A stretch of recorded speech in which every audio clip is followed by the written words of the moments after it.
Good morning indeed. It is on this 27th of January 2026.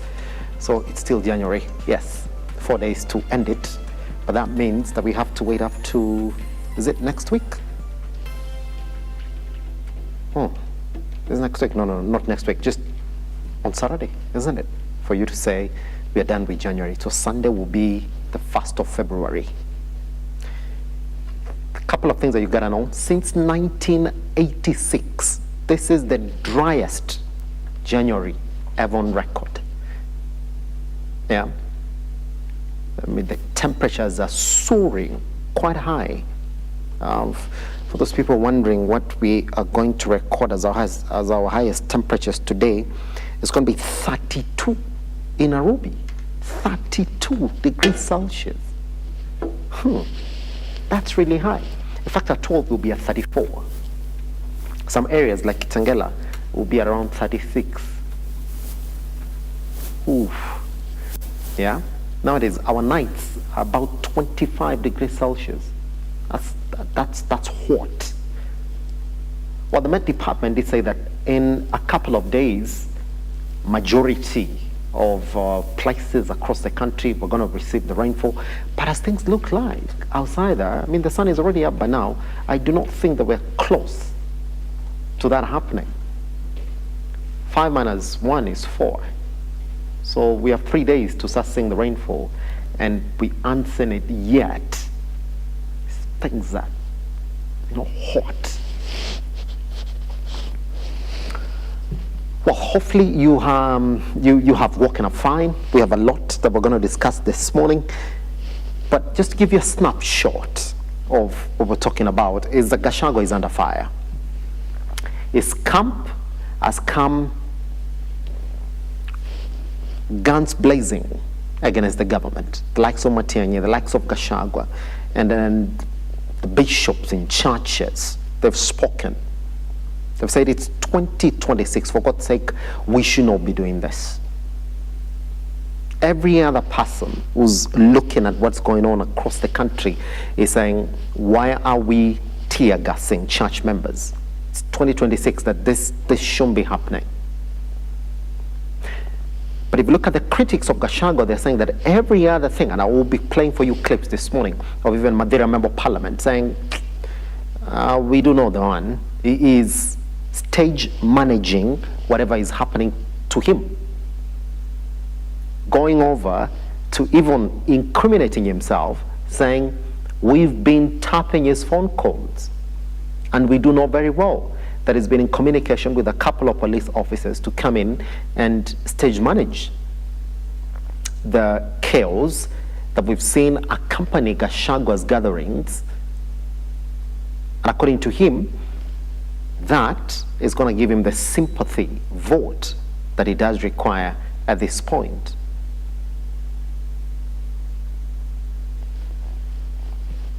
Do you believe so? Is it true that Gachagua is stage managing the events that we've seen here? But if he's stage managing them, then it's not just the Watima event. You got to go back to 2023 when all this started, just after Gachagua was impeached from office.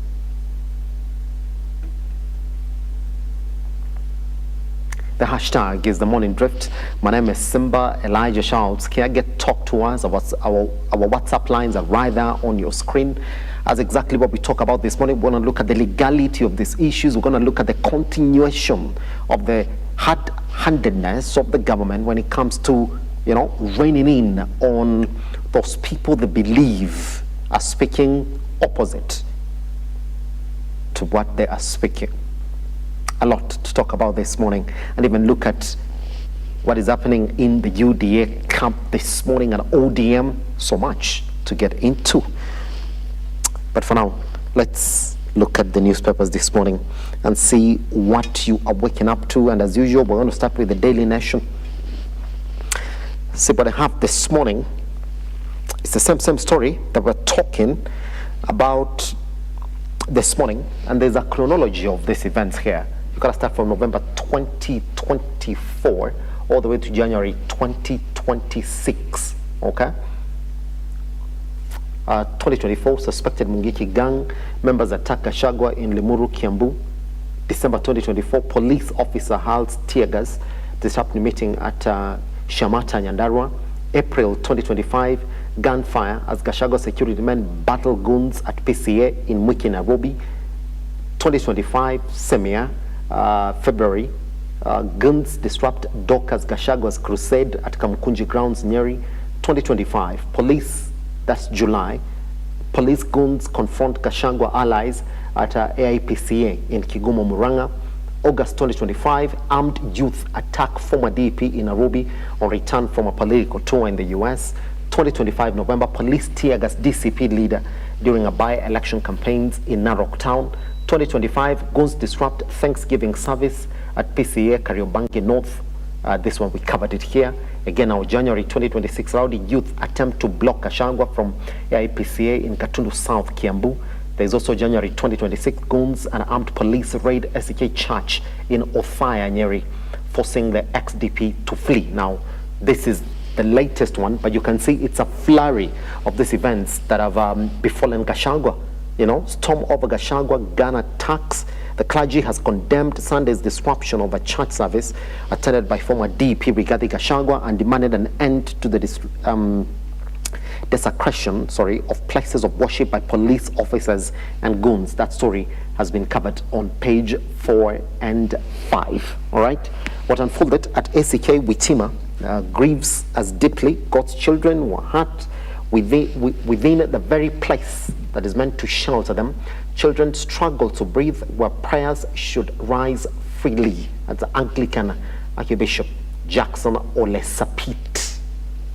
Interesting times, isn't it? And that's exactly what we talk about this morning. Do you believe that these are stage-managed events as leaders in the opposite camp are talking this morning? It is not just happening now, it has been happening. But let's look at another story here on page 7. Taxpayers face heavier burden as county chiefs set to earn state pension. This happened last year.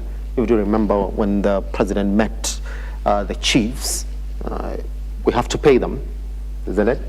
Gonna earn pension. Story on page 2. That story is on page 7. How learners who cannot read are progressing to junior school. Now, this is alarming that half of the learners in grade 6 can neither read and comprehend a grade 3 level English story nor solve numeracy problems for that class. A new report now shows raising serious questions about the quality of education. Now, the report reveals that learners are ill prepared for study in junior school and subsequent levels. Grade 6 is the last class in primary school before learners transit to junior school in under the competency-based education. That story has been covered on page 2.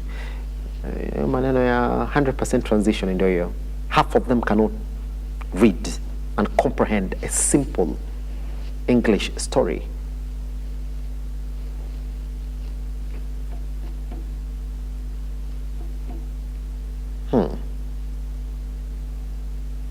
Interesting.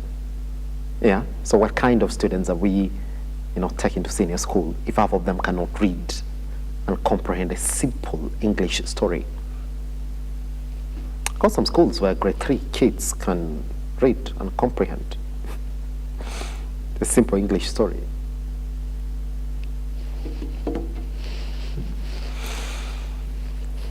Let's cross over to the Standard. See also what they have covered right here on this dailies. It's talking about the untouchable.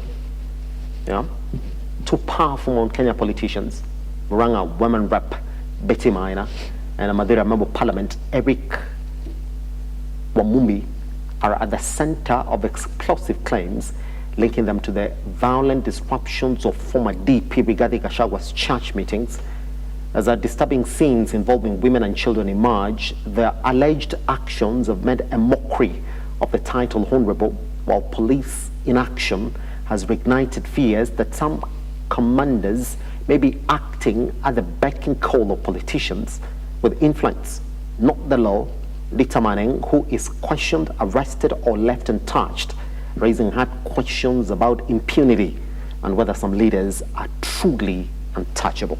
That story has been covered on page 4. So this is a quote from Betty Maina, who's saying, the alleged use of live bullets by the police did not break a single window glass, nor did anyone come out with gunshot wounds.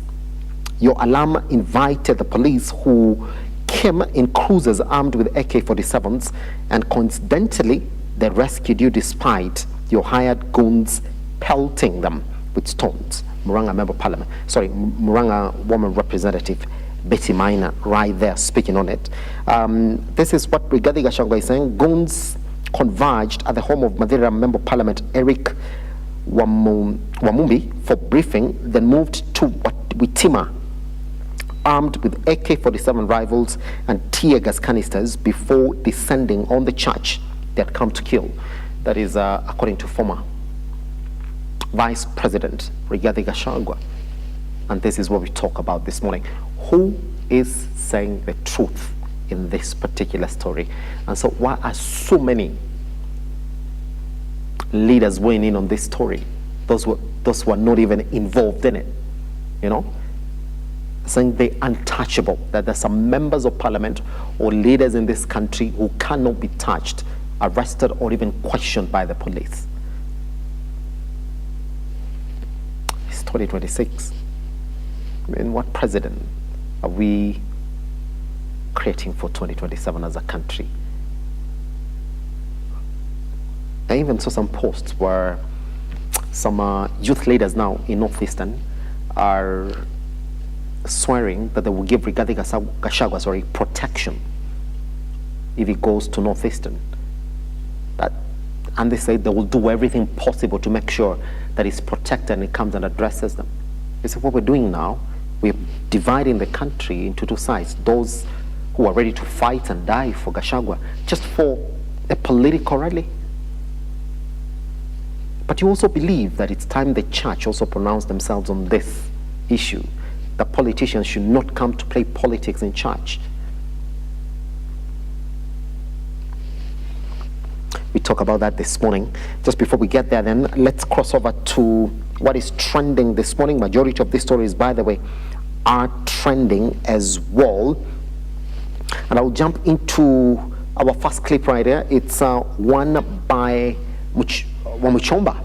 I mean, a lady who's been conspicuously fighting the government. If you go back to 2024, 2023, she was anti-government. I mean, fighting the government left, right, and center. If you don't remember, when the Finance Bill 2024, if I have my facts right, was announced, she was the one who came out to fight the government of the day and tell them off on some of the things that were ruled out in that Finance Bill. Turns out, she's now ndani, mambo ya tuta, surprising majority of Kenyans when she went to State House yesterday for that UDA briefing, where they were told coalition talks are in proper gear with ODM. Let's listen to her and then come see some of these reactions. We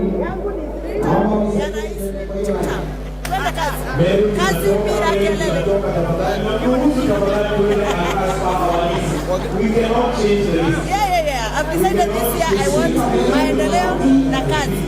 Siasa tutapiga baadaye. Na niko nyumbani, niko State House kwa UDA. Kabisa. Anasema kwa nyumbani State House. Well, that's a big turnaround. Amesema aliamua mambo ni siasa kidogo, hii mwaka na kazi mingi. Ndio maana ameamua kuungana na President William Ruto this time around. You know? Oye ametuacha kabisa. Wale watu wa piga serikali ndio serikali ifanye kazi, wako ndani ya government vibaya tu sana. Yeah, let's look at a couple of comments, Danny, from here, so that we see exactly what Kenyans are talking about. All right, this is Yusuf Omar Dakane, who's saying, be wary of anyone who jumps ship anytime it suits them. They'll never stick with you when it matters. I agree with you, sir. Dakane, I totally agree with you. All right? Tony Ndunda was saying, you can run, but you can't hide. Finally, the mask has dropped, or should I say, the wind has blown, and the chicken, and the chicken stuff. Abdi, not every loud declaration is conviction. Some are just survival tactics dressed as courage.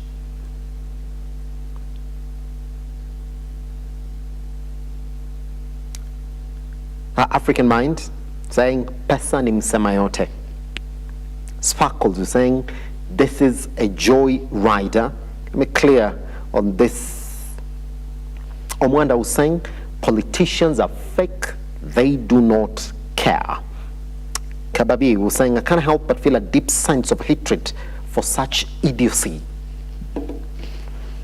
If you want to know why some Kenyans are mad about Wamchomba's declaration, then you got to go back and really try and find out who Wamchomba is in these conversations, and you'll come and see why this acts some Kenyans.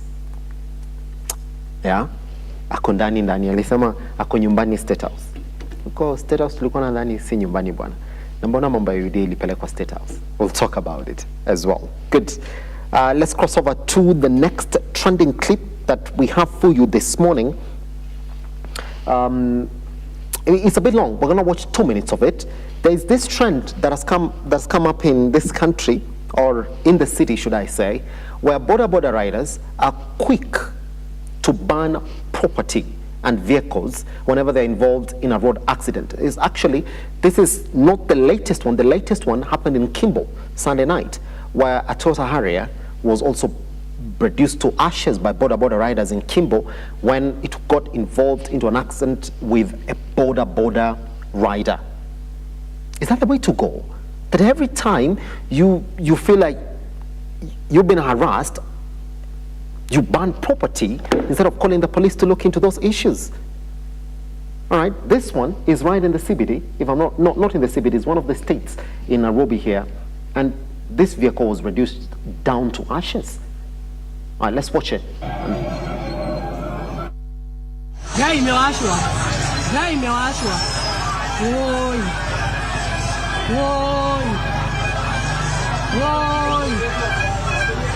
Gari imewashwa, woi.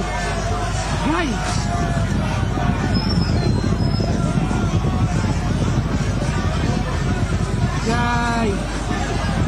Geti imefungwa.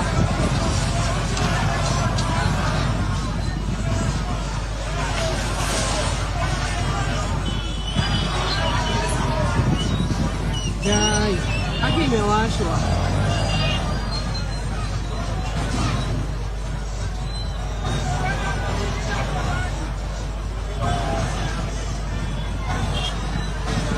Askari kuna vile ametuliza.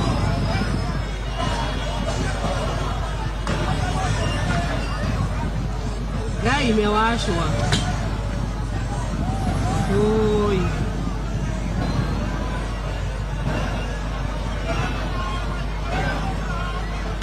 Gari.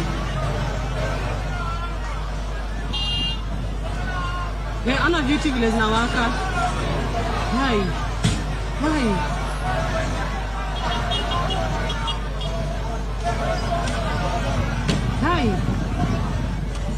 Baadhi ya askari akihepa ameshindwa, mpaka amerudisha gani yake. Wai, wewe. Hapa mimi nimeacha simu kwa leo, naomba niajuta road askari wako kwa kando. Yai. Sasa hizi ni ona akihepa. That's not good. That's not good. You're seated at home and your property goes down in flames. Why? I mean, have we reached that level of lawlessness? There's already, what, 2 vehicles have gone down already in January, right here in Nairobi. Is it 2 or 3? Somebody told me yesterday that there are 3 vehicles already that have been banned by border operators right here in Nairobi. Should be happening like that, all right? Let me just read a couple of comments so that we see how Kenyans are reacting to it. Mtu wa Nduthi akona akili ndogo kama hiyo carburetor ya Nduthi. Most definitely hiyo gari iko insured, mwenyewe anapewa do. Mwenzenu ashadedi, mnaenda kula githeri kwa matanga na kuna kesi kotini because mtalipia damages hadi environment, all right? Bure kabisa, hajali haina kinga. That's exactly what Bita is talking about this morning. Now let's look at this other one. Now what happens when people start aggressively getting licenses to carry guns in order to protect their property? Sikitaumana, how watu wa Nduthi, they need to act up. All right? Mwendwa Mwangangi was saying these are just thieves and arsonists. They even try to break the door. That is true. Let me just read one more comment here. Matatu SACCOs must find a permanent and lasting solution with border SACCOs to avoid the senseless economic sabotage to the transport sector in the whole country. This crime wave is a grave security issue, punishable by law to the highest sense possible. Kenya, Sihami. Finally, the borders nearby should all be arrested and forced to pay. That's what majority of Kenyans are responding to on this particular one. So finally then, on the last issue that we have for you this morning, among the issues that are trending this morning, I would take you to, actually not the last one, the second last one. Parents are protesting school fee, actually uniform fee at Moi Girls School, Nairobi, that hit 50,000 shillings when the government is promising parents across the country that education is at its lowest in terms of fee payments this year, all right? I can see some of them talking here. But if you look at this graphic that we have for you here, if you look at the total, yeah, even the towel has been given a house color. You need 2 pieces for the towels. That are going to cost you 1,300 shillings. That's one, is 1,300 shillings. You need 2, so that's 2,600 shillings. There's a lab coat that you need to buy as well, which is white, okay? It's 1 piece, it's 1,000 shillings. There's a warm night wear t-shirt that is 800 shillings. There's a tracksuit with color stripe that is at 2,500 shillings. If you just look at what I've just mentioned, there's even a pajama, there's a raincoat as well. Wow, that's a lot. There's a raincoat, there's a pajama, there's a white t-shirt, there's a pair of white socks, that's okay. There's a fleece jacket with a logo that you need to buy as well. That is at 2,800 shillings. I'm just reading those ones that stand out. There's a scarf that you need to buy with a logo that is going to cost you 650 shillings, all right? Tracksuit with color stripe that's going to cost you 2,500 shillings. That part itself that I've just mentioned totals 35,500 shillings, all right? Then they tell you to get a PE games kit, all right, with a jersey that's got a house color. That's going to cost you 3,100 shillings. Then it doesn't stop there. Boarding requirements. You need a pillowcase, you need a bed cover, you need blankets, you need mattress, you need a cup, spoon, and plate, you need buckets, you need a plain bed sheet. All that is going to cost you 11,400 shillings. When you put it together, it comes to a total of 50,000 shillings minus school fee. Yeah, so parents went out and said, all this is nonsense. We do not want to do all this at once, all right? So here we are. Just a couple of comments here before we step out and talk about our conversation this morning. Lema, who's saying, hii biashara ya kuuza uniforms, the beneficiary is always the school heads, the suppliers. We need to do away with uniforms because I don't see why we punish parents by charging them too much for uniform. That's indeed true. Let's then cross over to the last issue that we have for you this morning. The President and UDA were at State House yesterday And the main takeaway is the president spoke about a lot of other issues on how he wants to win with a margin of 2 to 3 million votes in a 2027, because they've already started those conversations with ODM for that coalition. He also spoke about nations that have developed, that indeed they've been exposed to some dictatorship of some sort. Let's listen to him and see how Kenyans are reacting. The party elections that we carried out, in some areas very successful, in some areas not very successful, in some areas we did not succeed to carry out the elections. But we have a brief from the National Election Board. Why is the party election important? And I want you to listen to me very carefully. The party elections are important because the party is a critical instrument. Any successful democracy has a robust political party and democratic framework. We have two ways of implementing our agenda. The countries that have succeeded, either they have succeeded because they are a dictatorship, where once the leader says we are going here, you cannot say no and you cannot question. That is one way of moving the country forward. For us, we don't have that luxury. For us, we are a democratic country. And for a democratic country, the only instrument you have is a political party. Ni mnanielewa? Because a political party goes beyond a community. It goes beyond a region. It goes beyond a religion, either one or the other.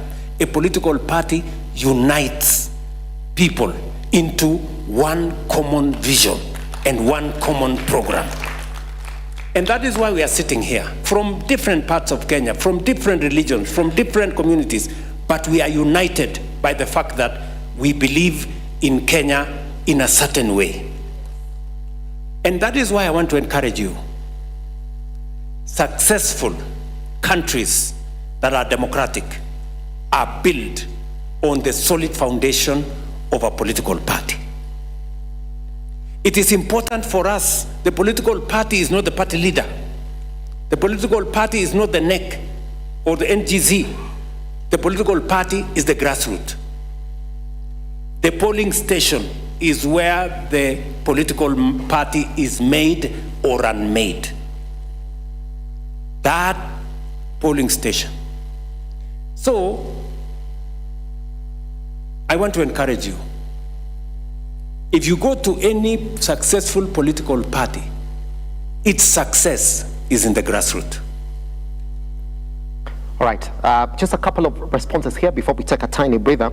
We do have P Minor who's saying, wait a minute, what is UDA doing at State House? Are we supposed to hold political rallies at State House? Saying that by the end of 2027, Ruto will have held 1,000 rallies at State House while having spent 2.5 trillion to hold those rallies at our own expense.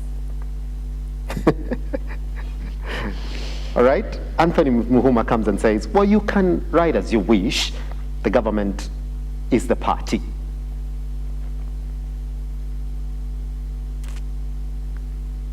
All right? Kennedy Kariuki is saying, it's the ruling party. Where else would they meet? Not a State House, though.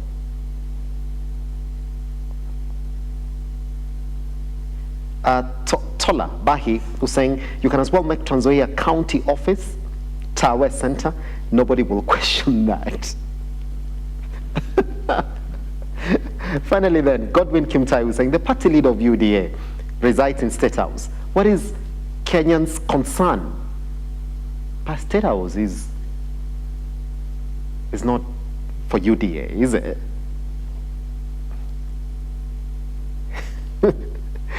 Philip was saying, it used to be KANU's, NAC, PNU, Jubilee, and now UDA headquarters. I hope you get used to it.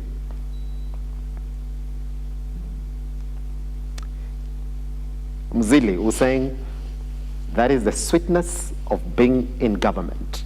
You can hold your meetings anywhere and everywhere.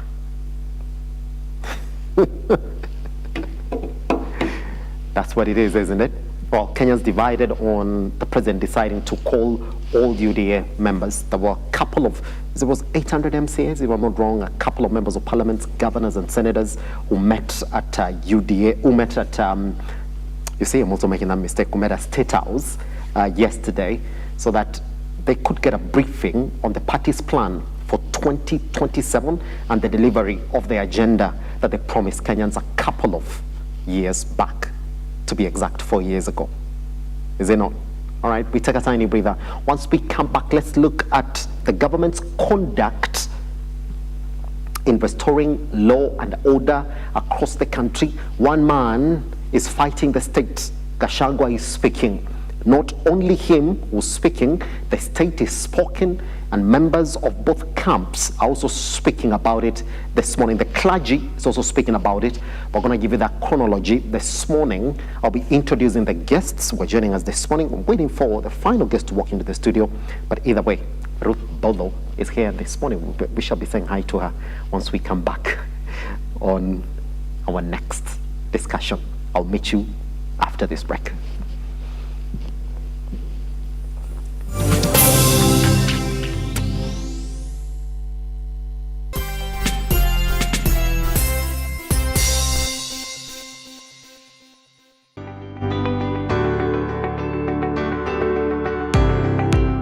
Taarifa zinapochipuka na kutufikia papa hapa kwenye makao makuu ya chumba cha habari cha runinga ya Lookup, kwenye taifa, kwenye serikali, kwenye bunge, tunajitosa hadi kwenye sauti ya wenyeji ili kupata tu maoni ya wenyeji kuhusu masuala haya yanayochipuka. Maana hii kitu inaenda kuumiza Mkenya kwa tax. Hakuna kitu tunafurahia. Nothing. Absolutely nothing. Sisi tunaumia, si ati tunaumia ile ya kiukweli. Juu maisha ni ngumu. Na bila shaka tunapata maoni yao ili sauti yao ipate kusikika. Na watasema hili, waseme lile, watasema hiki na waseme kile, almuradi sauti yao ipate taa. Mambo ya mafuta tena imekuwa ni changamoto zaidi kwa kila mtu wa bodaboda. Uchumi ikikuwa stable, tunaamini mambo itakuwa sawa sawa. Kwanza liko na ria wasa wa boda, mama mboga nini. Hao sasa ndio wamefinywa zaidi mazuri.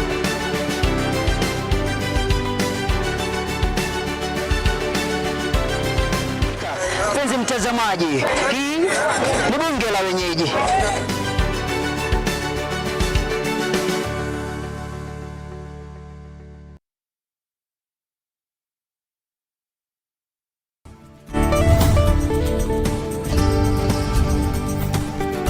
I recall the doctor telling me that day, he said, Sarah, I'm sorry about what happened to you, but you see, life happens. You would have to learn to work with your hands, depend on your hands more. And today, if you're going through anything that you do not understand, just call on this name, Jesus, and he will save you. I realized I love music when I was about 7 or 8. I used to puff my cheeks and play the 12-bar blues. Like I'd walk around the house doing like... Why do we need the Holy Spirit?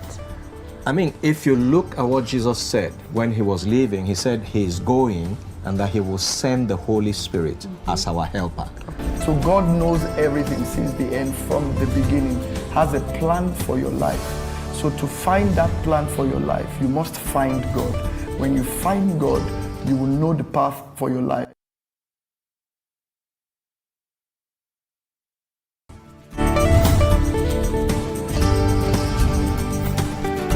I recall the doctor telling me that day, he said, Sarah, I'm sorry about what happened to you, but you see, life happens. You would have to learn to work with your hands, depend on your hands more. And today, if you're going through anything that you do not understand, just call on this name, Jesus, and he will save you. I realized I love music when I was about 7 or 8. I used to puff my cheeks and play the 12-bar blues. Like I'd walk around the house doing like... Why do we need the Holy Spirit? I mean, if you look at what Jesus said when he was leaving, he said he is going and that he will send the Holy Spirit as our helper. So God knows everything since the end, from the beginning, has a plan for your life. So to find that plan for your life, you must find God. When you find God, you will know the path for your life.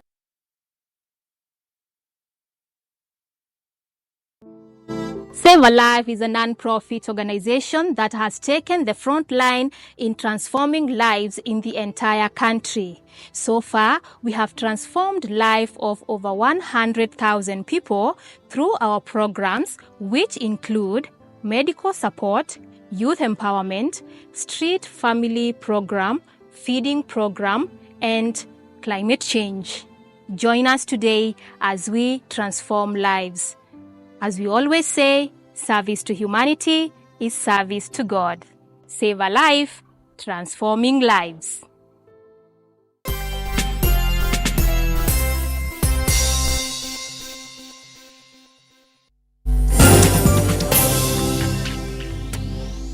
Sana kutoa watu kanisani na tia ngasi. Na jambo la kuzangaza, mnasema si serikali. Mimi kwa macho yangu niliona gari Land Cruiser ikiwa pale. Na hata mtoto anajua Land Cruiser, gari ya serikali.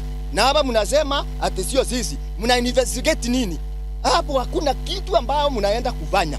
Tunasema hivi, achaneni na mambo hayo. Watu wana uwezo na wanawaona. Mwachane na haya mambo kama mnataka amani.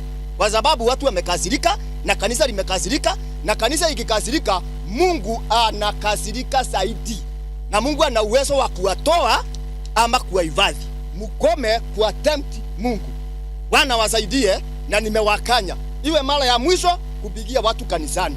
Kuatana na yeye mahali mnataka kama mnamtaka. Nanyi mtikaraure, msifanye dhamiri za watu sianje kurundi pale pale. Mungu awasamehe. That is a clergy at that unfortunate incident that happened this Sunday in church. But then the Daily Nation also has that breakdown on how these unfortunate events have been hitting one Gachagua. If you can, then let's look at the Daily Nation this morning. So we give you that breakdown, and it's a long list of these events. We gotta go all the way back to November 2024. This is when the unfortunate incidents started following one Brigadier Gachagua. And if you can see, November 2024, suspected Mungiki gang members attack Gachagua in Limuru, Kiambu. All right. Then December 2024, police officer hurls tear gas, disrupting meeting at Shamata, Nyandarua.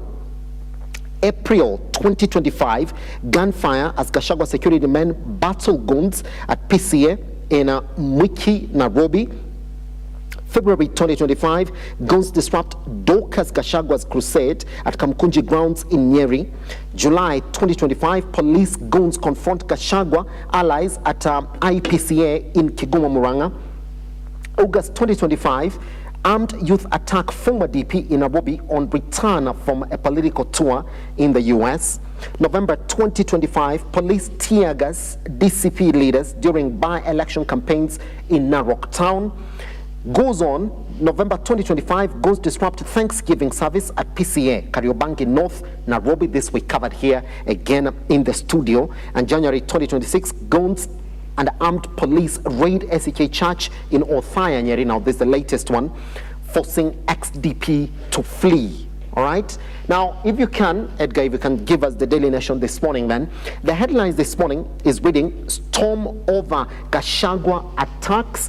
Now, this is what it is this morning. If you look at how it's sent, then you can see these images right here, tear gas images, and then there is destruction of property. You can see some vehicles there that have been destroyed as a result of that attack as well. Now, let's cross over then to the Standard this morning, Edgar, if you can, also for our audience to see the perspective that the Standard has taken. This is what the Standard is talking about this morning.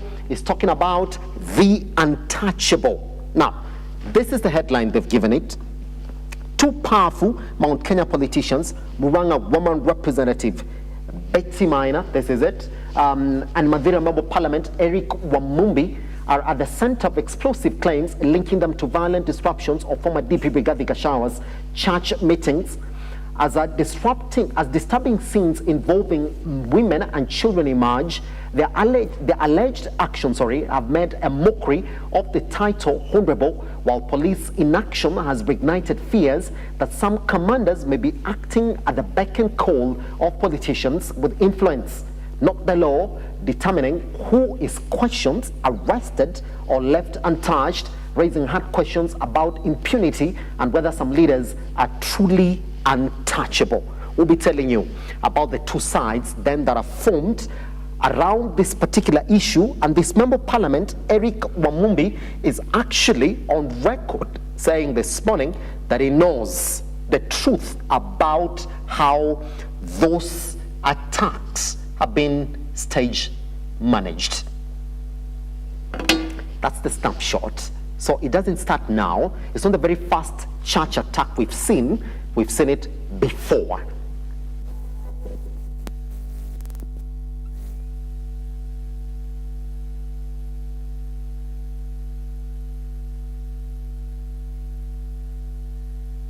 In the studio this morning, we do have Ruth Bolo, who's the co-founder of Sisterhood Project. How are you doing, Ruth? Fine, thank you, Simba. How are you?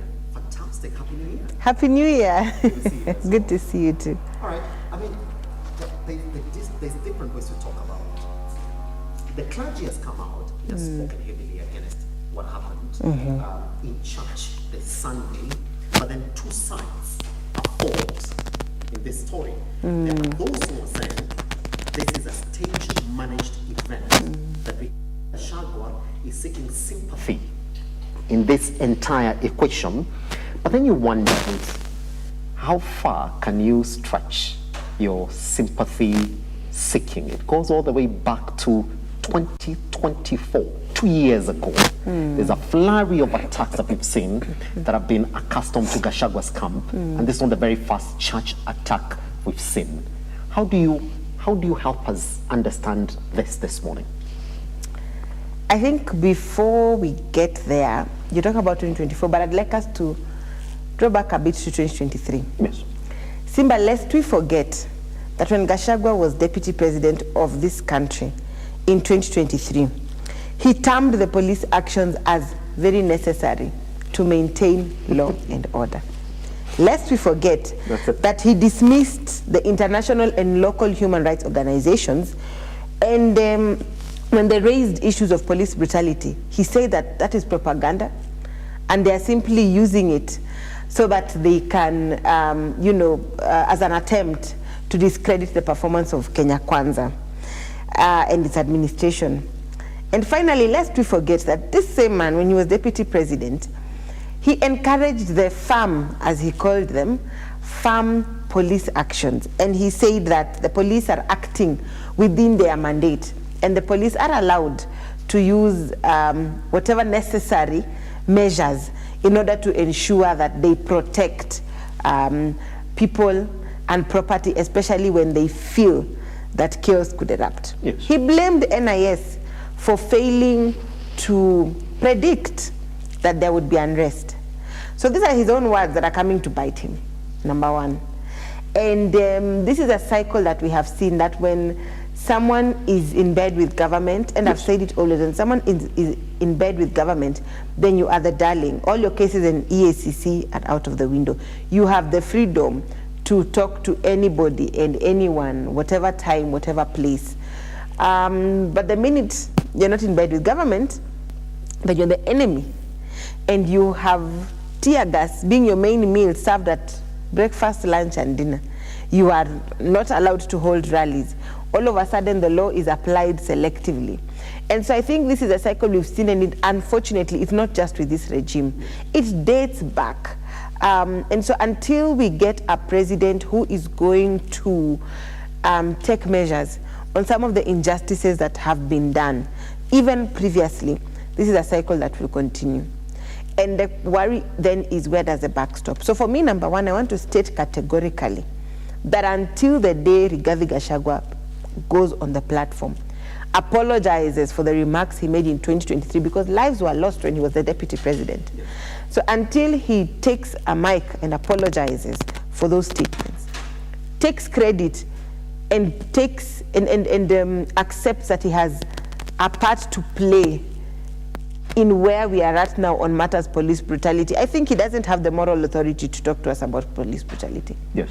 Because he is part of the reasons why we are where we are today when we talk about the measures that police are using. That is number one. Number two, I think that said, it's important to note that I am not condoning violence. That's it. Especially when it comes to our religious spaces. But I think I want to talk to some of our leaders in the religious spaces. We don't see these shenanigans happening in the temples or in the mosques. Why is it happening in the churches? It is because when this same administration was campaigning, they were holding on to the back of Christians in this country. They were using churches specifically as their campaign platforms. And the religious leaders were, and especially because again I have said we did not see a lot of these shenanigans in the temples. We did not see these shenanigans in the mosque. We only saw them in the churches. And so I think the church leaders specifically need to call themselves to order first before they can even address. Because the thing is, even if I was sitting in the president's position and these same people, I am dining with them at night, but during the day they are, calling me out, I will not take it seriously. Yes. Because I know at the end of the day when there is a fundraiser, I will still be given a platform to speak. I can go to any church and I will be allowed to speak if, when, and how I want to. We saw in 2024, Simba, I was part of the finance bill protests. And I remember when we went to take shelter at All Saints, we went to take shelter there and, knowing that, the church is a safe place, always has been, and we've always thought it would be. Yes. But to our surprise, they would actually throw the tear gas inside the church compound. I'm not saying that they would throw it just outside and then we would still feel the effect. No, they would throw it inside the church compound. And so I think for me, the government knows, and especially, and the law enforcement especially knows that nothing will happen. They've done it before, and every time they have thrown tear gas into religious premises or they have caused chaos in religious premises, then nothing has happened. But I would like to see the church leaders put out, today that, number one, no politician is going to speak at a podium, be it opposition, be it government. You are welcome to attend any church service, and we will recognize you stand and wave and end there. We are not giving you a platform to speak. We are not giving you the chance to campaign. If you want to campaign, do it elsewhere, not even in the church compound. Until the church starts to make such moratoriums, we will still see this kind of cat and mouse being used. We will still see the church being used, one, as as a tool, as a political tool for those who want some political clout, some sympathy here and there. Yes. But also, number two, we will also still see them being used as campaign platforms. We will see those altars being abused. So until the day that happens, I think this is still something we're going to be seeing often in our news. But also a challenge to the deputy president and any other politician. That you are a target because you have said it severally. But you still choose to go to where the vulnerable are. Well, the minute you get into a religious premise, you are vulnerable because you are letting go and you are free to ensuring that you're interacting with the higher being, right? So you are at a vulnerable point. Yes. Unlike when you're working in CBD where you have the guards up, right? So when you know that you're a target, why are you getting into a space where people are vulnerable? And we have a lot of people we have a lot of sick people and poor people who go to the church for safety and help, right? So you're still going there knowing you are a target. What does that mean? It means that you are intentionally putting those people in harm's way as well. So I think here it's very easy to just look at the government side, but we need to look at both. We need to look at both the opposition side and the current government. Why are we not seeing such drama when Kalonzo Musyoka, His Excellency, is going to church services? Why are we not seeing this drama when Martha Karua is going to church services? So I think we need to ask ourselves very honest questions, and we need to point fingers at both sides. Yes, yeah. Pretty much. Even before we continue this conversation, two sides have already opened up in this discussion. There are those who are claiming that Rigathi Gachagua is stage managing these attacks. And I'll take you back to the one that happened in Kariobangi, where the CS, Interior Murkomen, came out and gave out a statement and said, we received intel in our office that there was a planned attack by goons who had followed Rigathi Gachagua into that church. So what we basically did is we drove there and met the goons at the scene. And so what happened was, as a result of the government trying to, get to the goons before the goons went in to attack the congregants who had gone in to listen to Gachagua and the clergy, the same narrative is being changed a little now, where you find guys from the government side are saying, we know very well that Rigathi Gachagua is stage managing these events. And I'll be playing for you a clip of one member of parliament, Eric Wamumbi, who's even come out openly to say, we've been tapping Rigathi Gachagua's phone calls and we know how he's been stage managing these events. Ruth, at what point, you analyzing what we've seen here today, does the response of CS Murkomen hold water? This goes back to the event that we saw in Kariobangi last year, which is the same narrative again that we've seen playing out in this one, where they're saying, well, if the police were there, then the police had gone there to cool down matters in that church. Does it hold water, that response from CS Murkomen? Number one, it is a big joke to actually address us as a country as a CS of, as a CS, and you're telling us you don't know, you know that they are goons, you don't know who exactly they are, so you've not made an arrest. Yes. If there were young people like we did see during the Gen Z protests, they would be behind bars, because those are young people. But these ones who are goons, and you say you know what they are doing, you have not arrested even one person. Instead, you are allowing people to be casualty. If this is something you knew ahead of time, why didn't you do something to stop it? If they are actually coming out to say that they are tapping the DP's phone, therefore they know how and when it's being done, why are they waiting until it plays out? These are very unnecessary theatrics. Show us.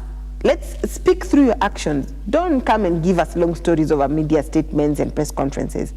I think for me it's despicable, and it's disappointing to see that someone at a position at an influential position, influential enough to stop this theatrics, as they are calling it, before they get so far, is actually only coming out to cry in the media. So what is the difference between him and I? Yes.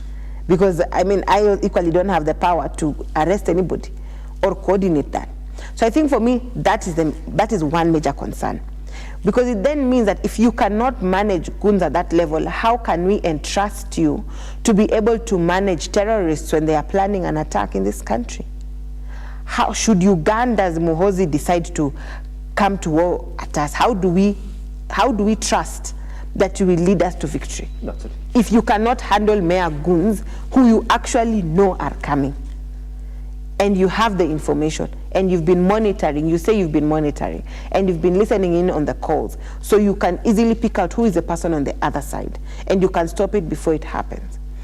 I think for me, CS Murkomen is not being very honest. And for me, it could be one of two things. It could either be that, one, they are enjoying it, and they are also hoping that the country can see that this is, or can think that this is managed, therefore they will stop focusing on it. Yes. Or they are actually doing it. Or the third option could be that they know about it, but he doesn't have the spine to do what needs to be done. So he needs to tell us which of the three is it, so that then we know as a country where are we at. Yes. But I think for the Honorable Eric Wamumbi, for me, it is to state that he is completely out of his mandate. I would like to know how many pieces of legislation he has done and followed through with the same zeal that he is using to tap into the DP's phone. I would like him to actually call the CS and all the relevant bodies, sit them down and ensure that the next time such a thing does not happen in his area. I think for me, assuming it is true that the former deputy president is stage managing these things, it's disappointing to see them allow him to do it. They are allowing him to do it, and that needs to be put to a stop. And that's why I still insist that it is both sides. There is something they are not telling us. That's it. Yeah.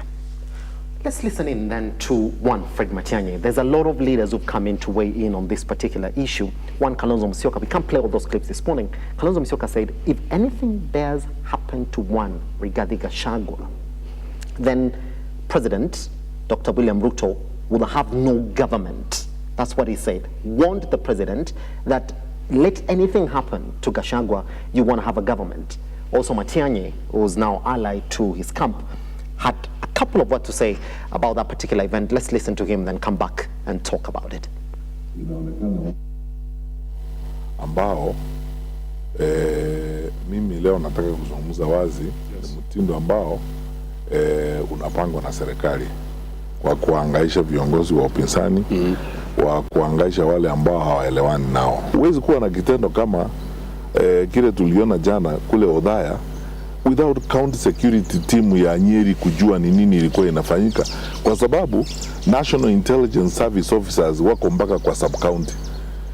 Kukiwa na kiongozi wa upinzani kama Mheshimiwa Gachagua anaenda kwa mkutano mahali 2-3 days mbele ya hiyo, wakuu wa usalama wa hiyo area wanajua kwamba kutafanyika mkutano wa aina hii hapa, na viongozi ambao watakuwa hapa ni akina nani na akina nani watakuwa na hayo maneno yote. Inawezekanaje basi kwa mkutano kama huo watu waingie pale waanze kutupatia kazi kwa kanisa na kuna serikali? Lazima walipata nafasi, walikuwa na habari mbeleni kwamba Mheshimiwa Gachagua atakuwa huko, ataabudu hapo. Saa hii nikisema wiki ijayo nitaenda kufanya misa Kisumu Central, for example. So Matiang'i is speaking as a former CS Interior. So, I mean, when he speaks, you have to listen to him because, you know, he's a man who knows exactly what he's talking about. He's held that office. He knows everything that goes on. And so when he says, this is a plan by the government to thwart the efforts of Rigathi Gachagua to address congregants on issues, you don't take it with a pinch of salt, you listen in wholly. Should we therefore take what Matiang'i said, Ruth, and carry it as the gospel truth and say that the government is actually attacking Rigathi Gachagua and they should stop? If he was speaking from a point of just the former Interior and not as a politician who's now come back to say he's vying, then we could have taken it for gospel truth. But right now, it's very easy to feel like he's playing politics. It's given us the details though. But he said that the government knows 3 days or even a week prior where a high profile leader is going to go and what they need to do around that area. So when anything happens before they know, they allowed it happen. That's what he's saying. And that's why, Simba, I said, when CS Murkomen is speaking, he's not being honest. It's one of 3 things, right? And even listening to what, Honorable Matiang'i is saying, he is basically agreeing with me.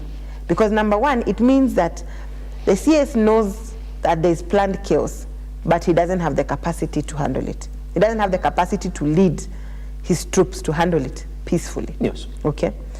Or 2, they are actually frustrating the gentleman, and therefore the citizens and voters of this country are collateral damage, which is very sad.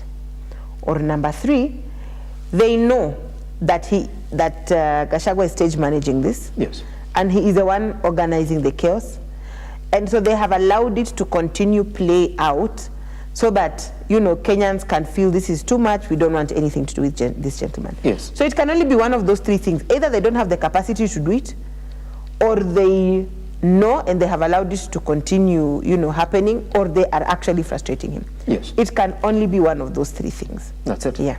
So, in the event, because if you listen to Gachagua goes right ahead and does a presser and gives out the phone numbers of officers who his team have told him they are leading this onslaught, which is actually against the law. The same thing that Eric Wamumbi also said, that we are tapping regarding Gachagua's calls, which is also against the law as well. So these gentlemen are coming out to give us data about what they believe is going on in this entire saga in regarding Gachagua's gatherings. I mean, when you look at both sides, where they come out and say, we're going to give you the full name and the numbers of the officers who we believe are the ones that are orchestrating these attacks, then the government side also comes in and says, no, listen, we have been tapping regarding Gachagua's phone calls. We have the number of officers within the National Police Service who he's been colluding with to actually go right ahead and create these fracas in his gatherings. Why is the balance? It's important to note and just warn the government that there's a very thin line between, playing politics and taming the opposition. Yes. There's a very thin line, and it's very easy to cross over to what we're seeing in Uganda and Tanzania on matters a shrinking civic and democratic space. It's very easy to cross over because that line is very blurred. That is a boundary that you can easily cross. And each time they are pushing it, every time because Kenyans do have the freedom and the right to participate in political and civic engagement. That's true. So every time that boundary is being pushed a little bit, it's an inch closer to us spilling over to the other side. And so I think for me, they need to rethink how they are handling this whole festival, because I will call it a festival. And so looking at the long picture and listening into some of the words, it also feels like both sides are intentionally or consciously beating war drums. Yes. Because this is a pre-election year. And in a pre-election year, you're telling us that the opposition is unable to, have conversations with their grassroots. You just played a clip where the president spoke about the elections that they were able to do across board. My question is, if DCP decided, or any of the other political parties who are in opposition decided to carry out elections, what is the guarantee that their safety is guaranteed? How do we know that their political freedoms and their political rights are going to be respected? Yes. If they cannot even attend a mere church service, okay? So I think the church also needs to just step in and put in consequences. They need to step in and put in consequences. If the church today said that we are not allowing anyone from government to speak on any platform across, be it Anglican, be it Catholic, be it Baptist, be it Church of God Assemblies or Finger of God Assemblies, whatever church it is, yes, you are not going to speak on the podium unless you address the issue of opposition being attacked or churches being attacked. I'm telling you the government will do something about it and it will stop. But because they know that the blame game will continue and the best that church and religious leaders are going to do is issue a press statement, make a complaint here and there, and it stops there, nothing is going to happen. Because Simba, again, I reiterate, it's one of these three things. And so I think for me, we need to stop the beating of these war drums before it's too late. Because again, we've got two people who, and I say this, I say this hoping that I am still safe. Yes. But we have two people on the opposite divides who have presided over heavy violence in this country. We have Rigathi Gachagua in 2023, and I just pointed out a lot of those comments. And then now we have the president in 2024, 2025, during the protests, because in 2025, we did have protests as well. And so we have two gentlemen on the opposite side who have seen and have encouraged at one point, intentionally or not intentionally, police brutality in this country. And they are on opposite sides. and they have both encouraged police brutality. They have both, whipped emotions of people in this country. Yes. They have both accused each other of using guns. What does that tell you? So for me, I think that is very worrying, even as we move into elections next year. But I think also for me is the law seems to be used as an advantage. And I say this, and when you are in government, you are allowed to break the law and you will not have any repercussions. You're allowed to not follow court orders and there are no repercussions. And I said this dating back to Uhuru's time, when Maraga actually said that, advised that the parliament should have been dissolved. It did not happen. And I think that will be my greatest example. And even moving on, we've seen a couple of those examples where the court will give one order, but the sitting president and other members of parliament will do something else. They will break the law like what Honorable Eric Wamumbi is doing, and nothing will happen. Like what Rigathi Gachagua has done severally, and nothing has happened. In fact, what annoys me the most is whenever government has said that we feel Rigathi Gachagua is doing this, they don't go for Rigathi Gachagua the man. They go for his team. And if you want to kill a snake, you cut off its head, you don't cut off its tail. So I think for me, these are games that both sides are playing, both government and Rigathi Gachagua. They are both playing it. But I want to caution them that a lot of political leaders have enemies, right? Both perceived and real. You are giving the platform for their enemies to use this and blame it on government. Because today if someone has an issue with Fred Matiang'i and they assassinate him, who will believe that it is not government? Who is going to believe that it is not government? If something happens to Rigathi Gachagua today, how will they convince Kenyans that it is not government? So the more they entertain these games, the riskier it is even for them. That's it. Yeah. Pretty much. Guess what? The conversation really goes on around the two sides that have come up then to talk about this. Because I'll read for you this quote here by one Betty Maina, woman representative Muranga, who's saying the alleged use of live bullets by the police did not break a single window glass, nor did anyone come out with gunshot wounds. That's what she says. Your alarm invited the police, who came in cruisers armed with AK-47, and coincidentally, they rescued you despite your hired guns pelting them with stones. So according to Betty Maina, woman representing Muranga County, the Rigathi Gachagua's team is saying that, well, there were AK-47s that were used on ground and there were people with guns, but then she says, we didn't see any window break. Once we come from this break, I'll be playing for you those clips of one Oscar Sudi and Eric Wamumbi, who are talking about what they think happened on the ground, and then weigh in with the sentiments of one Muranga woman representative, Betty Maina. Once we come back right here, still with Ruth Bola.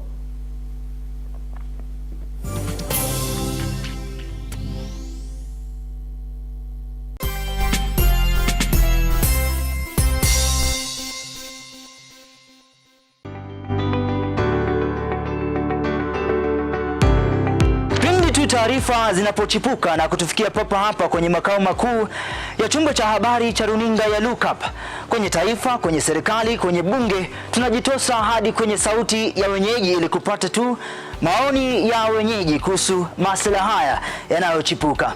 Maana hii kitu inaenda kuumiza Mkenya kwa tax. Hakuna kitu tunafurahia. Nothing. Absolutely nothing. Sisi tunaumia, si ati tunaumia ile ya kiukweli. Juu maisha ni ngumu. Na bila shaka tunapata maoni yao ili sauti yao ipate kusikika. Na watasema hili, waseme lile, watasema hiki na waseme kile, almuradi sauti yao ipate taa. Mambo ya mafuta tena imekuwa ni changamoto zaidi kwa kila mtu wa bodaboda. Uchumi ikikuwa stable, tunaamini mambo itakuwa sawa sawa. Kwanza alikuwa na ria wa boda, mama mboga nini. Hao sasa ndio wamefinywa zaidi mazuri.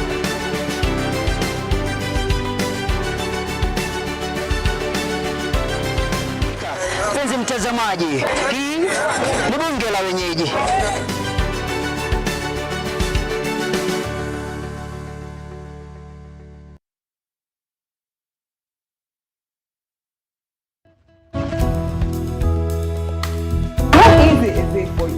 forgive someone who has hurt you? How easy is it?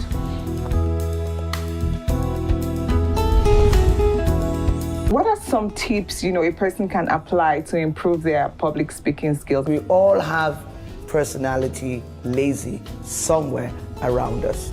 In my mind, whenever I'm invited for a public speaking event, I don't like to put a lot of, accessories or too many colors. What are the major things to look out when choosing a school for a child? Another cheesy conversation starter is, men do this a lot. Men look familiar. Have we met before? No. We met in Nobody is buying that line again. No, we don't. We don't buy it anymore.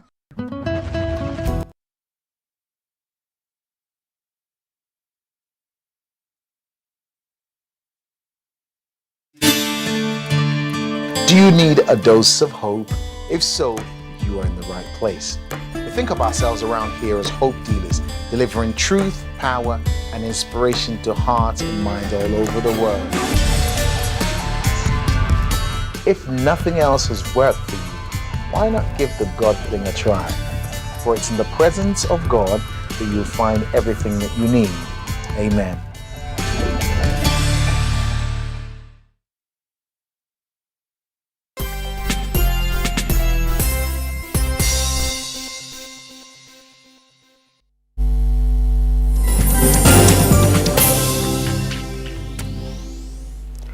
All right, welcome back to the Morning Drift. Let's then cap this conversation still with Ruth Bolo this morning, weighing in on the state versus Gachagua.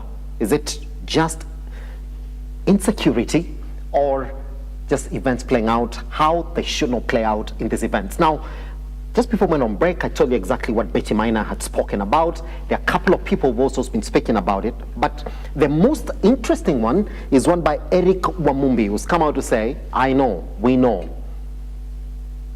And we come from Madeira, and we know everything that's going on in that constituency. Let's play in that clip for Eric Wamumbi, listen to it, and then come back and talk about it.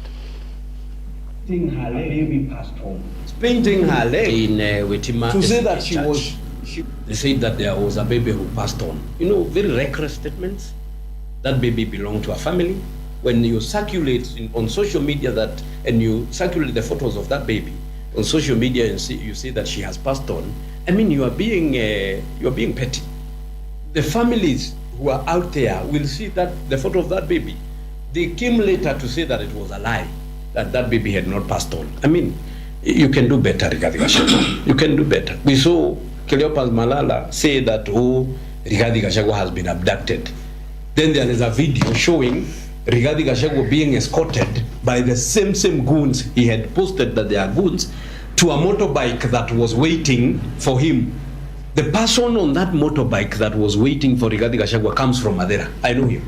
The person who was waiting for Rigathi Gachagua with a motorbike, he comes from Madeira. So how had a motorbike operator from Madeira gone to do in Wetima Odaya and strategically waiting for him down there? Seriously, you can do better. Cleopas Malala, you have written award-winning scripts and dramas. This one is a fail. You go back to the studio and write another one. Why can't the government revoke licenses of fireholders who are involved? That is why I want to do a statement. And as if you are a private gun holder, a licensed gun holder, a firearm holder, you are not supposed to. So there's just a lot of allegations that Eric Wamumbi is made. That's his personal observation. And from here, you could hear he's saying, I'm going to do a statement just to officiate whatever it is that I'm saying here. So still reminding you of what Betty Maina said, the alleged use of live bullets by the police did not break a single window glass, nor did anyone come out with gunshot wounds. Your alarm invited the police, who came in cruisers armed with AK-47s, and coincidentally, they rescued you. So they're giving out two statements. Wamumbi saying, you are the one who hired those goons and colluded with some of those police officers. We know them, and we're gonna release their contacts.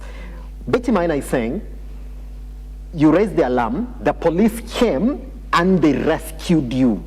I mean, statements from the same camp that are completely different. I think every other person is now weighing in on this case in their own way. My question would be, do you think that by now the government should have come out and given an official statement and made a couple of arrests? Because we do know there were casualties in that saga. Children were tear gassed.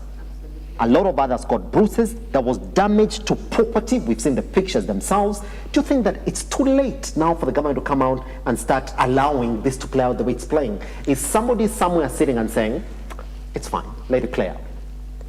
Simba, lest we forget again that our current president, remember the Langata Children's Playground saga? That's it.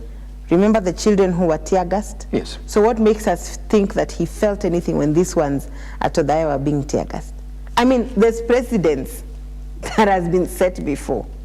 And so for me, that is why I keep saying it is worrying when we keep re-electing some of these leaders, yet there is evidence of historical injustices that they have done or presided over or encouraged in one way or the other.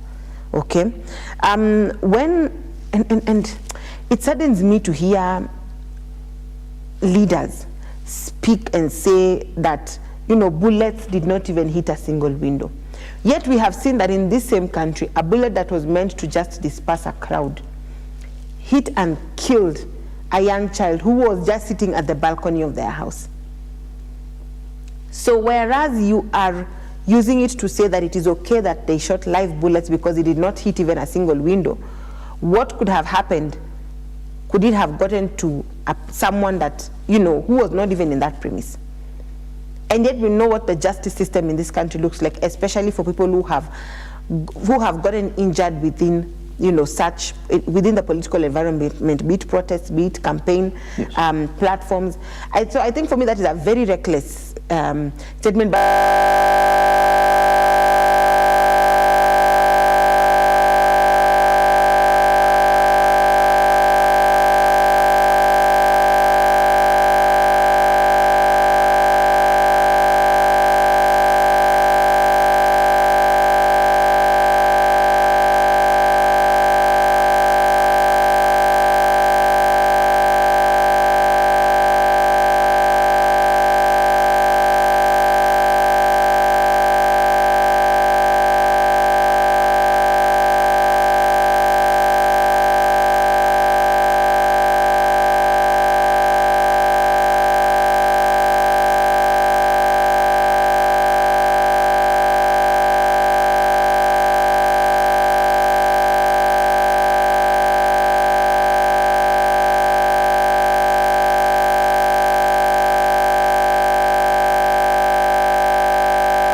On this particular issue, Oscar Sudi is known to be a close associate of one President, Dr. William Ruto, and majority of people have associated his statements to come indirectly from the president. So we're going to play a 2-minute clip of Oscar Sudi also weighing in on exactly what happened last Sunday, then also come back and put it into perspective as I look at some of the comments that have come in on this particular issue. Let's listen in. Wamunyoro Express Yovas Malala, yani mmeamua kupeleka vipindi kwa kanisa. Haya ni maajabu sana. Kwanza nataka niombe msamaha na nataka niombe kanisa letu la ACK msamaha kwa sababu ya hawa wajinga. Nataka niombe msamaha kubwa sana kwa hiyo kanisa ya Odhaya ya ACK kwa sababu mlipitia mambo amko mnatarajia. Mlifikiri mmealika waumini kanisani au mmealika wageni kanisani. Hawa ni watu wa maajabu. Na nataka niambie Wamunyoro please, usipeleke sarakasi kanisani. Wewe unajua vizuri sana sisi wengine tunafanya harambee kila Jumapili tukijenga kanisa. Kila Jumapili tuko kanisani tukijenga kanisa. Rais anafanya harambee zaidi ya 5 kila Jumapili akijenga kanisa. Imefika mahali hata hauna mpaka, unapeleka sasa drama na vipindi na Malala katika kanisani.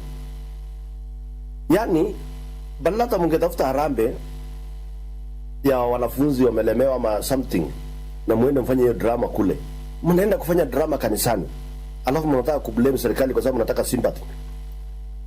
Hiyo maneno unaongea kuhusu mambo ya Kiambaa, niliukataza nikakwambia 2007 2008 ile maneno tuliona haitawahi rudiwa katika taifa la Kenya. Na nimesikia ukiblame wa Mumbi na Betty bibi wake ukisema ya kwamba hawa ndio walipanga sijui nini. Wewe umesahau juzi Koimburi umekuwa na yeye zaidi ya mwaka 2. Amekuja kutuambia ile vituko unapanganga. Amekuja kutuambia vile mnapanga maneno na Malala. Malala alijaribu kufanya kwa watoto wetu wa shule kwa drama. Hizi madrama zake hizi ya ujinga. Ikaumana, tukamzuia. Sasa alijua kanisani hatuwezi fikiria anafanya kitu kama hiyo. Hawezi panga mambo chafu kama hiyo. Na hiyo ni ukweli, hata mimi singedhani unaweza panga kanisani. Mimi nataka niambie Malala na Wamunyoro, mwache upuzi, mwache ujinga, tafuteni sera. Ya pili, nilisikia juzi Wamunyoro ukiongea ukisema ukipata kuwa rais, wewe unaweza kuwa rais ya nani kwanza? Ati sijui utauza manyumba, utapeana yende sijui wapi uende ufanye nini? See, that comparison is quite simple. It says that every time you see the president in these churches, for us when we go to church, all we are doing is fundraising, coming up with resources to support these churches and doing good for the community. But for you guys, every time you go to these churches, there's something different going on other than, helping these churches. So it goes on to warn them, that drama that you're taking to the churches, can you kindly stop it? This is from the politician side. And so let's see exactly what even the Law Society of Kenya has said about this. That they know very well, that they've looked at the images that are coming from the ground, and they've said we've been watching it since last year in 2024, where congregants who are taking part in church services in the country are tear gassed. That's what they're saying. And so they've said they've already started their investigations, but then they're calling on the National Police Service to come out and put out clear statements on what is exactly going on. And they're saying devoid of the political drama that we're seeing from the political class that is normally involved in it. They're going to say we condemn these incidents which betrays the Kenyan people's collective call to end to police brutality and indiscipline. All right? Now what they've said, they're going to coordinate with their advocates on the ground to understand the full extent of violations that occurred and establish whether there are any members of the public that are in need of legal support following the incident. So what the Law Society of Kenya is saying is that can you take politics out of it and tell us exactly what's going on? Because the political class, the only thing they're giving us is just drama. They're blaming each other. Do you think, again, and I asked you before we went on break, that you would think that by now, the National Police Service will come out and do a proper statement on the officials, their officials from the police service who've been incriminated in this saga, because Rigathi Gachagua has come out and given out names and phone numbers. Same thing to Eric, who's saying we have the phones and we have the names and the phone numbers of the people that Rigathi Gachagua is using to go in and cause this drama. Then why can the National Police Service come in and say, yes, we've listened to both sides, they've said they have names, and these are the names that have been listed, we're going to start investigations. Because up to now, that has not happened. And again, it goes back to the three options that I had given. And you cannot convince me otherwise. But for Oscar Sudi to stand and actually give that comparison, I think that's a very lousy political argument. Yes. Because he knows that he is enjoying favor from government. And for him to compare the sitting president and the former deputy president, I think that's a big joke. Yes. Because which of our police force would dare go and throw tear gas where the president is? I would actually want to see that happen. So you know very well, it's like saying, Simba, your troop is attacking you. Yes. It's not, it's close to impossible, right? So I think for me that's a very lousy political comparison, and he could do better. Yes. Because he knows he's enjoying favor from government. He knows he's enjoying that protection, and he knows that we are in a country where if you are with government, you are protected. If you are not with government, they come after you. Yes. We've seen it not just with this current opposition, we saw it even when ODM was in opposition, right? So we've seen that play out. For me, my question to Oscar Sudi in that video would be, who owns tear gas? If you're telling us that Rigathi Gachagua is the one who is causing these things, does it mean that his team is throwing tear gas in the church? If it is, then you need to tell us why a civilian owns tear gas. That's it. And you have done nothing about it. Yes. You have not caused an arrest, yet you know that this person has got tear gas. So I think what he's doing is what Gen Zs would refer to as mchezo wa town. So it is just come out and tell us, is it that they're too lazy to do something about it? Because they have said that they know it is him. So when you know it is him, do something about it. If you're not doing something about it, it means it is true, you're the one doing it. Or it means that you don't have the capacity or the ability to put these goons to a standstill, and that makes me worried about the state of security in this country. That's it. It's that simple. Pretty much. All right. Now, a couple of days later, because this communique from the national, the Office of the Inspector General, National Police Service, came yesterday. And so we were looking for what was newsworthy from it, and this is what we were able to come up with. Now, they're saying that the police reports indicate that as the church service was underway, a tear gas canister is said to have been thrown inside the building, disrupting the proceedings. There are also reports of several vehicles being damaged within the church compound. That's what they said. Now, what was the call to action? Now, the regional police commander for Central immediately directed Nyeri Criminal Investigations Officer, the CCIO, to move in quickly and secure the scene and commence investigations. The Inspector General of the National Police Service, having been made aware of the incident, has directed the Internal Affairs Unit to move in with speed and commence investigations with the deserved agency. They say there were no reports for injuries. The nature of this incident is totally unacceptable and has no place in this country. This is what we were asking ourselves in the newsroom. This is a day later. But there were gentlemen who went online and they said, we know who's organizing these skirmishes. Eric, that member of parliament for Madeira constituency, came out and said, I know the officers who are working with one Rigathi Gachagua to organize the skirmishes. And they said, and it goes on to say, I'll also be giving out an official statement to give you the full details of the gentlemen who are behind these skirmishes. One, Rigathi Gachagua, comes out also that same day and gives out names and phone numbers of the police officers who he says are part and parcel of these disruptions. Why didn't the NPS go on to say, we've also now started investigations with Rigathi Gachagua? We've got him, he's gone into record statements to consolidate our investigations. But that has not gone on. It's only Rigathi Gachagua who's coming out to give us a statement, but the NPS is not picking it.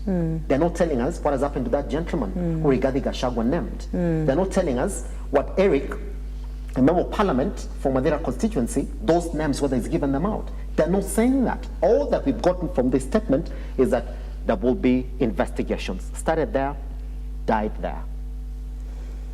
Surprise, surprise. That's a statement we've had over and over again. Yes. To the point that even in the local robbery, the minute you told, we've taken the statements, we are going to now conduct investigation, that story has ended there. That's it. And so for the National Police Service, I think for them to continue entertaining it, we will just continue to hold them liable. And we will continue to believe that they are actually behind this. Yes. They are the ones we are going to blame because they have not come out, to take action in the names and the numbers. If it is one of their own, as Honorable Wamumbi is claiming, let them take action against him. Yes. So that it serves as a lesson to others. If it is Rigathi Gachagua, as they are claiming, let them take actions that it serves as a lesson to others. But so long as they're not doing it, I think the blame falls squarely on them. That's it. It squarely falls on them. And anytime, it's funny because when the government was doing this during the protests, they would come out and say, no, they are goons. That name has come out to be what is being used often to defend themselves. We did it because we saw goons doing. We did this because goons did. But for someone to actually say that tear gas was thrown in as a service was going on, I think that is the most painful thing. Yes. And it unfortunately reminds me of a church being torched when people are in. What are we going back to as a country? I think we need to have an internal look. And again, our church leaders, just come out and say that nobody is going to speak. And any church leader that speaks, that allows these people to speak on their platform, these are the consequences. Okay. I am telling you, the government will stop this nonsense. Yes. They will find, whether it is them doing it or it is the opposition doing it, they will put an end to it. That's it. But because they know there is no consequences, some little noise online and it dies after 2-3 days, they will continue. Pretty much. Yeah. All right, just before we look at what the media has been talking about this event, I want to take you back to what Rigathi Gachagua tweeted yesterday again, directly attacking the Deputy President, Kithure Kindiki. And this is, he tweeted an image, again, from his official account on X, indicating that he knows the officer behind all these disturbances in his gatherings. And then he calls him out. Let me just read exactly what Rigathi Gachagua spoke about this. And this is what he said. Bwana DP, I hear you're calling for investigations. The DP also called out for investigations. This is your officer who led attack in Witima ACK Church. You are part and parcel of the conspiracy. Goes right ahead to circle the face of this gentleman and says that he is also part and parcel of the disturbances that were experienced at Witima Church. Well, I've already asked the questions that are supposed to be asked around this issue, but then I'll take you back to what majority of Kenyans then have said on this particular tweet that was released by Rigathi Gachagua. One, I've got one Amos Kenya who's saying, Bwana Rigathi Gachagua, even did you believe that you are being attacked, why can't you pick a couple of lawyers, go to the police, record a statement, and start court proceedings against the so-called officials and officers who your team is so convinced that they are part and parcel of these attacks? Is this more drama that you want online? How can releasing these images be of help to the congregants whose kids were hurt and tear-gassed while they were in church. Goes on to say, they did not invite you. Majority of them do not know even where you sleep. Is that the way? Should he go to court and stop these attacks online, Bolo? I definitely think he should explore the option of going to court, but not necessarily because he believes that he will get justice there, but because he needs to build a trail. Yes. Right? Yes. He needs to show us, the Kenyan people, that indeed he is trying. And he needs to show the international community, who we seem to bow down to, that he is actually, trying to get this issue addressed. Yes. Because for me, and I've said it, it's enough. These statements and tweets and press conferences are enough. Time to see some action. Time to see some concrete actions. Time to see some measurable outputs after these statements, so you know the person. And then that's it. Then what is a question. So I think for me, I do like Amos Kinywa's statement, but not necessarily because these people will be convicted. And again, I will go back to Albert Ojwang's case. Unfortunately, we all know what happened in that case. That's it. I think for me, I would encourage him to go to court, but not because he's going to get these people convicted. Not for him to have the hope that they will be convicted, but for him to start building his trail. That's it. Yes. Pretty much. All right. Another comment that is coming in on this one as well.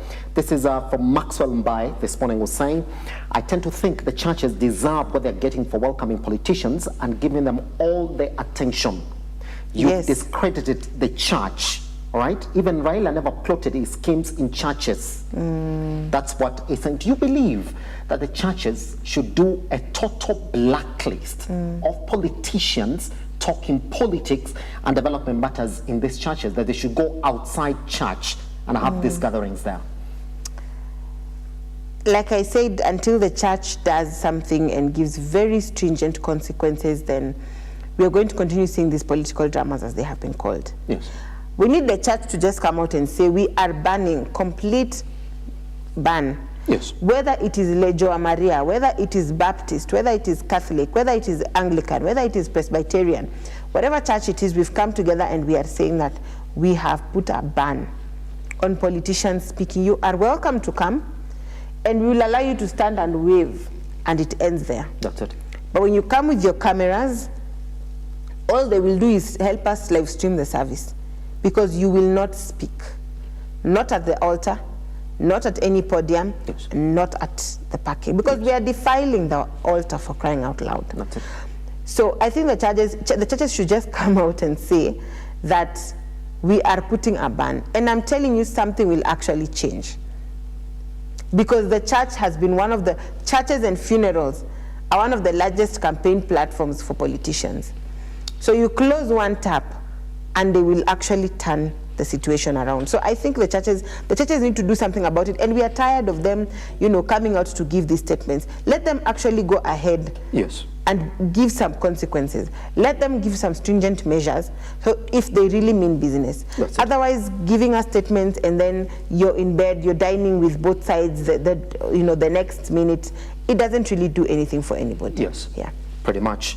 So I want us to end this conversation like this. I've got this comment right here from Juma this morning. Good morning, sir. How are you doing?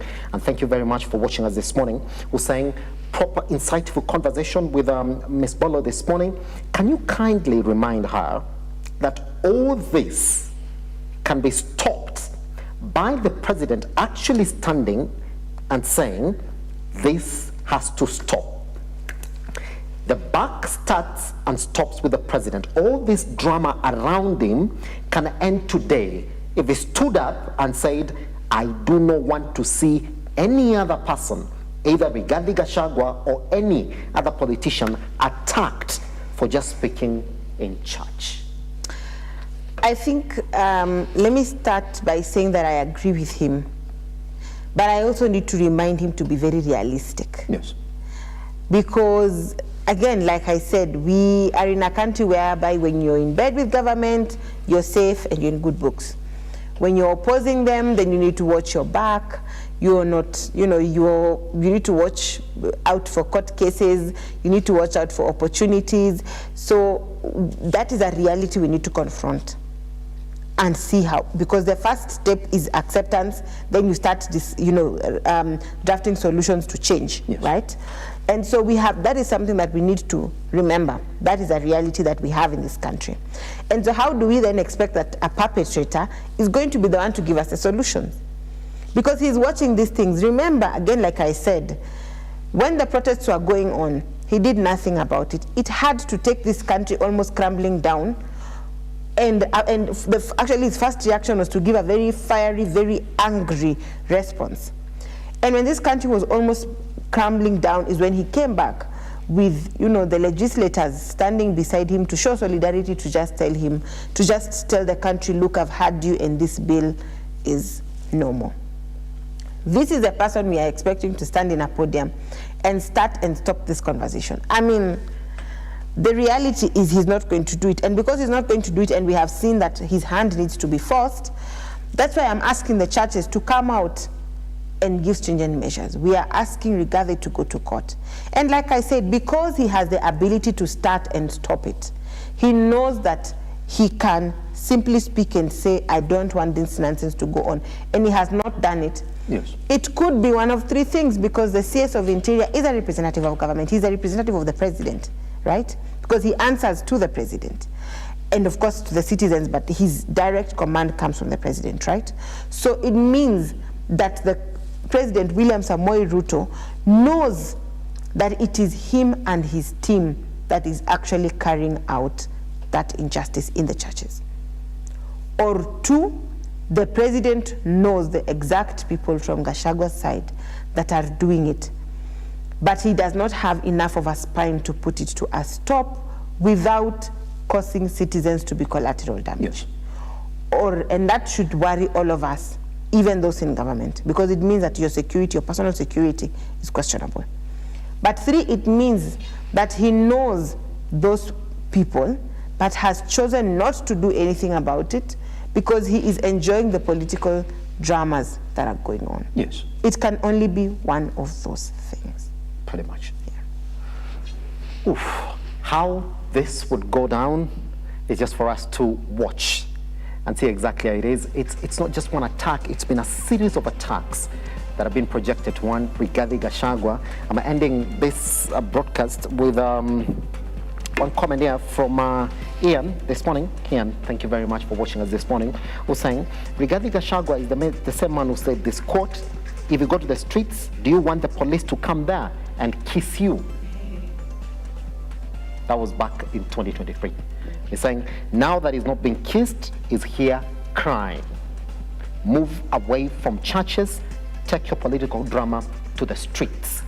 That's what Ian is saying this morning. Do you agree? Talk to us at Look Up TV across all your social media platforms. For all those who've joined us this morning for this conversation, I want to thank you very much. Ambolo, thank you very much for joining us this morning. Thank you, Simba, for having me. I also have apologies here from Steve this morning, who's saying he did a big miscalculation of traffic from Karen to the studio this morning, and he promises to come and join us next week for another conversation.